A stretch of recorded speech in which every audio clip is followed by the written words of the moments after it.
Yung po. mga ibang secretary sa iba't ibang mga department nag-a-attend eh. Opo. DSWD, DILG, nag-a-attend. DNR, Agriculture, Yes. in-invite. Pero ikaw hindi ka umattend, parang what's so special about you, sir? Nothing, Mr. Senator. Actually, My question is, kailan po in finality nalalabas po kayo ng result na talagang yes, kailangan isoli yung 792, yes, may nagkasala rito, yes, si ganito ang kagagawa niyan, si ganon, si ganito, si Poncio Pilato, si Maria, si Jose. Kailan po namin malaman yan para masampahan po ng kaso, ang dapat sampahan ng kaso. Kasi napakalaking pera po ito, $500 million, more than $500 million pesos. Okay. We do that, Your Honor. All right. Now, let's move on. Sabi mo kanina, yung 300 million hindi napasok sa NEP, yung sa confidential fund. Andito, 300 million napasok sa NEP. More than a year, and I've been communicating with you guys and telling you na please do something about this. Not only me, but other personalities.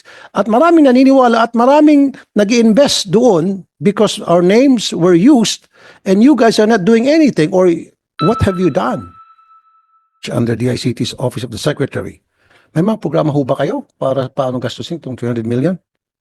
For 2025, you are proposing an amount of 300 million para sa confidential expenses. Paano gastusin itong 300 million confidential funds na may bibigay sa inyo? Wala pa sa NEP, pero pinopropose nyo, di po ba? Kaya nga, nagpo-propose kayo ng ganitong amount, so hindi nga pumasok, pero bakit ko kayo nag-propose ng ganito? Para saan sana ito? Saan nyo sana gagamitin itong 300 million? Ano sana mga programa meron kayong nakalaan para gastusin itong confidential funds sana kung sakali man ay natuloy? Kasi hindi lang kayo basta-basta hingi ng ganitong kalaking amount kung wala kayong programa, katapat o kaakibat, tama? Thank you, Mr. Chair, if I may. Thank you for that question. First, we would like to reiterate that we understand that in the initial discussions of the budget, we did request for a 300 million confidential funds, Your Honor. But right now, we are no longer pursuing that particular request, and we do not. It was not included in the National Expenditure Program, which was submitted to the President and which was approved by the Cabinet. That said, Your Honor, I will be more than happy to discuss the details of that in an executive session.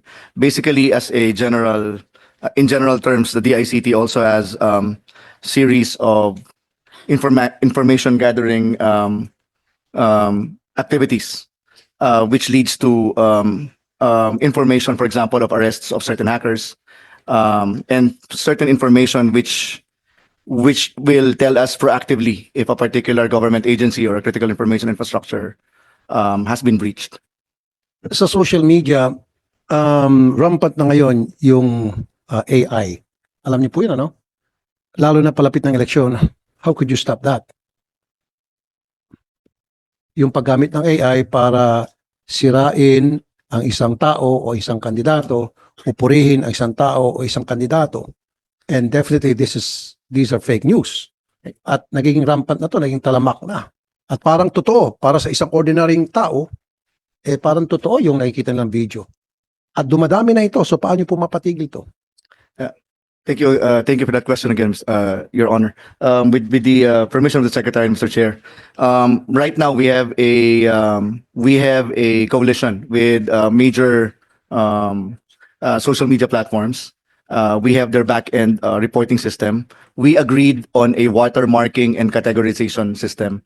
Once they detect that it is an AI generated or a edited video in general, or a video that was shown without the sufficient context, pagtutulong-tulungan naming ma-detect, and they will watermark it po. They will put a label saying that either this video is out of context or maglalagay sila ng this is possibly AI generated. So that's the first thing po na ginagawa natin. Pangalawa, Your Honor, we have a lot of information materials already telling the public how to detect this. For example, there are free websites that can be used in the No, you're not supposed to tell the public. You're supposed to delete those videos na para hindi na makarating sa public. Yun yung point ko. You don't tell them, you do it. Your Kasi, Honor, kasi marami nang kumakalat ng mga fake news. I myself, biktima ko, ilang beses na ako lumapit sa inyo. Yung lumalabas na fake news doon o fake video or fake article about me. Not only about me, about Lance Gokongwei, Enrique Razon, Jessica So, Anthony Taberna, at naparami pang personality, mga investment scam. Paulit-ulit na lang ito for more than a year, and I've been communicating with you guys and telling you na please do something about this. Not only me, but other personalities. At maraming naniniwala at maraming nag-invest doon because our names were used and you guys are not doing anything. Or what have you done? Tell me, ano mga programa meron kayo para i-stop yung ganitong klaseng scam at modus at marami nang naluloko? Your Honor, actually, of the reports submitted to us, which we forwarded to the social media networks, I just don't have the statistics. But there are a numerous number of URLs. Wala lang ako number ngayon, but it's more than 500. I You know guess, what? You haven't already. done nothing for me as far as I'm concerned. Ako mismo, yung mga tao ko mismo ang tumawag sa Facebook. Tao ko mismo ang gumawa ng parang para ma-delete yun. Pero kayo wala kayong nagawa. Kayo may budget na para sa ganitong klaseng mga sitwasyon, sa ganitong klaseng mga problema, wala kayong nagawa. Pero yung mga tao ko may nagawa. Kumbaga, kanya-kanya kami, yung mga nabibiktima ng fake news, kami yung gumagawa ng paraan para mapadelete yun. Kayo wala. Hanggang sat-sat lang kayo eh. Hanggang programa kayo and then ask budget and then come up with this program, etc. But you're not doing anything. You're not walking the talk. Your Honor, we apologize if there are some other items na hindi namin nagawa. But we have a record of a lot of URLs we already reported to the social media networks, most of which were blocked or removed. Others were labeled. For example, there was this report from at least one reporter from CNN, another, on top of my head, Your Honor, kasi wala po akong statistics right now. There is a reporter from ABS-CBN, of course, several reports regarding the AI videos of the president, which we were able to request the social media platforms from being removed. We'll be more than happy to submit a report of all the URLs and of all the Facebook posts that have been either deleted or marked or categorized by the social media platforms. But Your Honor, let me also reiterate that this is also an ad hoc thing because technically we do not have a law that regulates social media platforms. Kumbaga po, sinasubmit lang din namin ito. Mas mabilis lang kasi we have a back-end system with them. But the decision to either remove it or to categorize it still remains with the social media platforms. For You know, example, but you should get in touch with Facebook or YouTube, Yes. whatever social media We do that, platform that is. Let them know about the problem. Yes, sir, we do that. Currently affecting many Filipinos, many people, especially yung mga taong, mga personality na nasisira ng kanilang mga reputasyon. Okay. we do that, Your Honor. All right. Now, let's move on. Sabi mo kanina, yung 300 million hindi napasok sa NEP, yung sa confidential fund. Andito, 300 million napasok sa NEP. Andito. Tama ba? Budget po ng DICT Office of the Secretary. Budget of the DICT Office of the Secretary. Andito. Pakita mo nga sa kanila.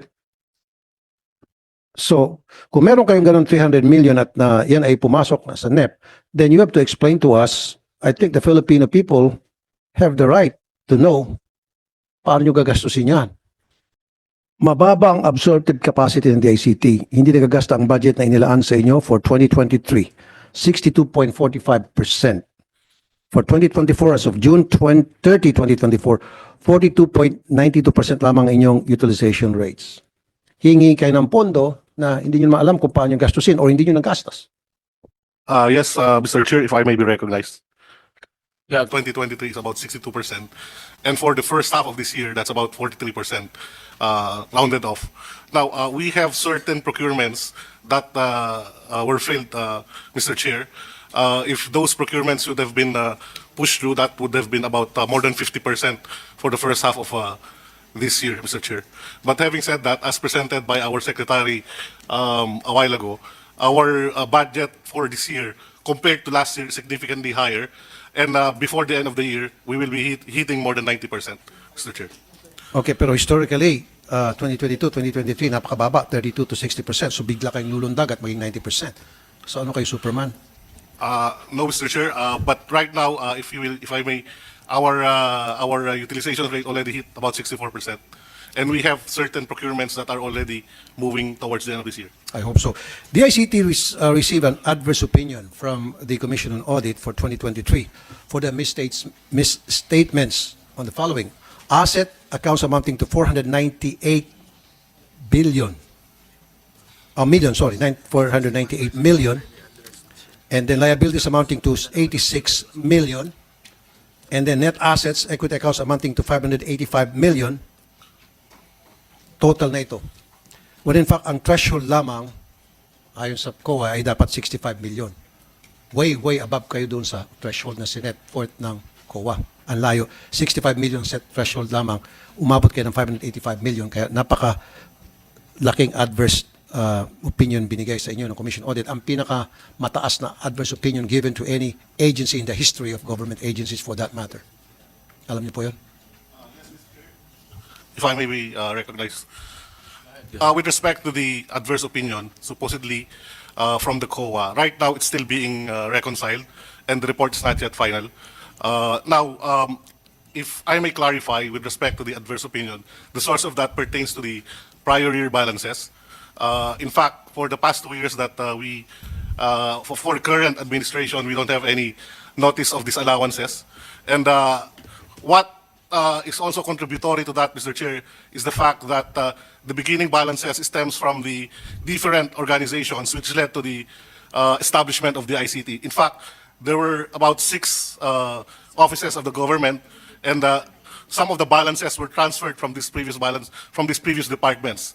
And in addition to that, Mr. Chair, what also led to that is the fact that there were a lot of changes in the administration with respect to the ICT during the past administration.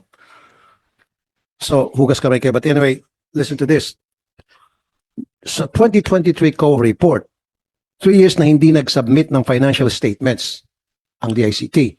2020, 2021, 2022. Ang recommendation ng COA, suspension of salary of officials, employees responsible. Bakit hanggang ngayon hindi nyo po nagagawa? Mr. Chair, for 2023, we have already submitted the financial statements, but Have it's you? already late. Yes, sir. Oh, when was it submitted? I believe late last year, Mr. Chair. Late last year. Yes, sir. Okay, I hope so. And I need to see a report of that na nasabit nyo na po sa COA yan. Na-clear na po kayo ng COA. We will submit, Mr. Okay. Chair. How about yung 790 million pesos na pinasosoli sa inyo ng COA? Notice of disallowance, disapproval of transaction either in whole or in part for being illegal, irregular, unnecessary, excessive, extravagant, or unconscionable expenditure. 792 million. Naisoli na po ba ito? At pakipaliwanag ba? Ano po ito yung mga tinatawag na illegal, irregular, excessive, extravagant? Mr. Chair, I will check our records, but for the past 2 years, 2023 COA report to yes, sir. That is actually an accumulated balance from the prior years, yung sa 790 million. Kaya nga po, ito ba na-explain nyo sa COA, na-clear na ba kayo ng COA, at nasoli nyo na ba sa COA? At gusto ko lang po malaman, ano-ano po do dito yung sinasabi nilang excessive, extravagant, at illegal? Sample lang po itong illegal, extravagant, excessive. Ano po yun? Para may depensa yung sarili nyo. Mr. Chair, we will submit our report on that. Currently, we are coordinating. Pero with dapat meron na kayong ready ngayon, ma-explain nyo sa amin ngayon. Kasi ito yung budget eh. Kaya nyo pa-submit. Mabagal kayo eh. Ano ko nga sa inyo, integrity ng PCS o Lotto, umabot kayo 1 taon eh, para lamang pang ilang linggo lang yung inassess nyo. Inabot kayo 1 taon bago bumalik sa akin. So this one, we need it now. Ano itong tinatawag na illegal, irregular, unnecessary, excessive, extravagant na expenditure? Unconscionable expenditure, 792 million. We will submit ASAP, Mr. Chair. Can you answer the question because we want to put that on record? It's a valid question and this is a budget hearing. So we need to exactly know the details of that report, and COA is we use COA's report to propound questions and to seek clarification. So Okay, there's a COA member here, Yeah. Mr. Chair. I think we have. Nandito ba yung COA? yes, we have a COA personnel. COA, pwede paki-explain, sir? Good Ano ito? afternoon, Mr. Chair. Can I be recognized? Yes, sir. Yeah, go ahead. Sir, ano? Mr. Chair, that notice disallowance pertains to previous administrations. And can we recognize Attorney City, the audit team leader of the ICT? Yes. Magbigay lang po kayo ng mga examples para malaman po ng taong bayan. Good afternoon, Mr. Chair. I am Attorney C.T. Dimao, the audit team leader of the DICT po. As to what constitute an illegal, irregular, unconscionable, and extravagant expenses, for the illegal po, if there is a very glaring violation of the law, then it is considered illegal. Ano For po, example- halimbawa, can you, For example po, okay, sir, next up. kunwari po, there should be a public bidding, but then wala pong bidding na nangyari, then it is considered illegal for being not compliant or in violation of the RA 9184 that require that all procurement must be undertaken through public bidding. Okay, so this happened during the previous administration. So, at inihingi nyo na isoli itong 792 million. So, nasoli na ho ba? At ito pong mga taong responsible, nasampa na ho ba ng kaso? Nasampa ng kaso sa ombudsman? Your Honor, those notice of disallowances issued is an accumulation of various transactions, which either illegal, irregular, unconscionable, or extravagant. These are all pending appeal with the Commission on Audit, Commission Secretariat, or in the central office po. Sir, Opo, pero after na nakita nyo po na ito nga po yung problema at siniling nyo na isoli ang 792, from previous administration po ito. So ano pong guarantee na may susoli pa po itong 792 million? Ano pong klase mga programa meron kayo in place to ensure na these monies will be returned? Your Honor, under the revised rules of procedure of the Commission on Audit, right after the disallowance is being appealed, then the Commission on Audit will issue the decision on whether final na po, on whether irregular po talaga siya or illegal. Then the Commission on Audit, after issuance of the decision, will issue the notice of finality of decision and COA order of execution requiring Okay, po na so when would be the finality report be issued, ma'am? the decision will also provide, sir, in some instances na the When, ma'am? transaction is being forwarded to the office of Ma'am, sige, Ombudsman. after all this investigation, thorough investigation that you will be conducting, my question is, kailan po in finality, nalalabas po kayo ng result na talagang, yes, kailangan isoli ang 792, yes, may nagkasala rito, yes, si ganito ang kagagawa niyan, si ganon, si ganito, si Poncio Pilato, si Maria, si Jose, kailan po namin malaman yan para masampahan po ng kaso, ang dapat sampahan ng kaso. Kasi napakalaking pera po ito, 500 million, more than 500 million pesos. You are right po, Your Honor. Ang requirement mo under the revised rules of procedure natin sa COA is the cashier or the accountant and the head of the agency will file under PD 1445 will file a civil litigation or a civil case against the person liable to return the money. At the same time po, the COA in its decision will forward the decision to the Office of the Ombudsman if there is a Okay, they criminal filed an appeal, liability. ma'am, right? Nag-appeal po yun? Yes po. And then, from the time that you received their appeal, ilang araw, linggo o buwan ang bibilangin hanggang sa kayo po'y makapaglabas ng inyong pong final decision? The Commission Secretariat has the discretion po. So, pwedeng sabihin 6 years, 10 years, 50 years? No sir, may period po. Kaya nga, ilan nga po, gaano kahaba yung period na yun are we talking about? Dapat meron kayong nakaset na date o timeline o timetable. Hindi Yes pwedeng discretion na ng isang tao. Paano kung isang tao yung nakurap, nabayaran, nasuhulan? Pwede niya patulugin lang yung kaso hanggang sa forever. Your Hanggang Honor, po. Well, Your hanggang. Honor po, meron pong period within which the COA will issue. Well, then the dapat, audit can you tell decision. us how the period?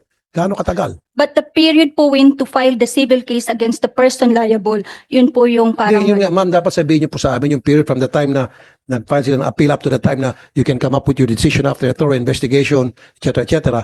Kailan malalaman lahat na ang sa gayon, malaman ng taong bayan, yes, meron talaga dito nagloko, yes, kailangan talaga may masampa ng kaso, yes, itong mga taong ito kailangan talagang managot. Yun po yung ibig ko sabihin. Hindi tayo puro sat-sat lang and then hanggang sa dumating na 5 administrations later, hindi pa rin sila nasampa ng kaso hanggang sa ito po yung natulog na sa pansitan, natabunan na lang po. Yun po yung point ko. Dapat bilisan niyo po at mag-set kayo ng timetable kung hanggang kailan matapos pa yung investigation niyo para yung mga tao ay mag-expect. of notice of disallowance, the liable person is given at least 6 months to 6 months. respond to the notice of disallowance. Pag hindi pa po nakapag-reply, then that's the time po na that the decision will be issued. Okay. Have they replied already? Di ba nag-issue kayo ng nag-appeal sila. And then after nag-appeal sila, meron kayong pinadalang document sa kanila for them to reply? Yes po. And then- We issued the decision to the liable person. okay. Then When kasi was it issued, ma'am?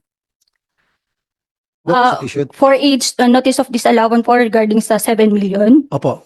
I don't have here the data Okay, po have they replied? pa isa-isa, sir. So ganito lang, ma'am.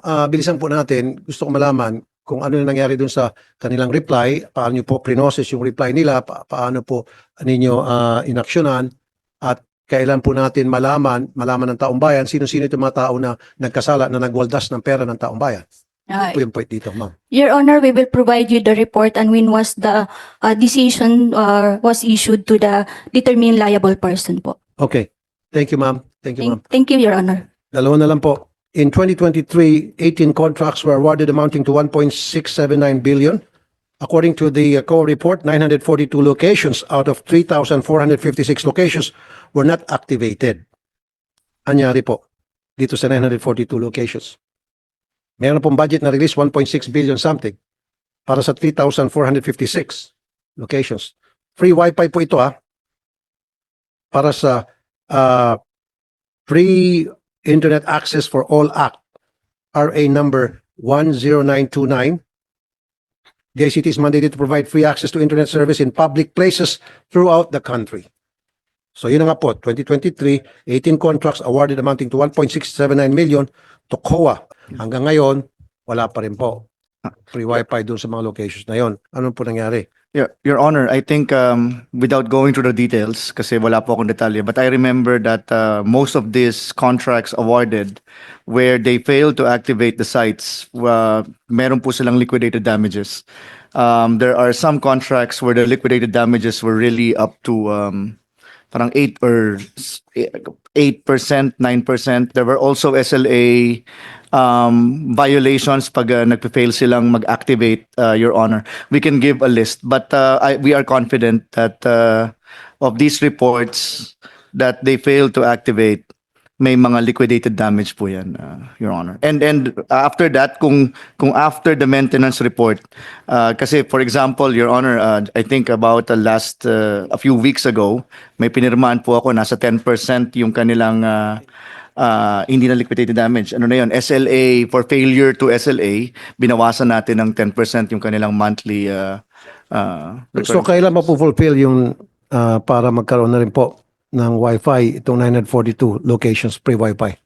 When will it happen?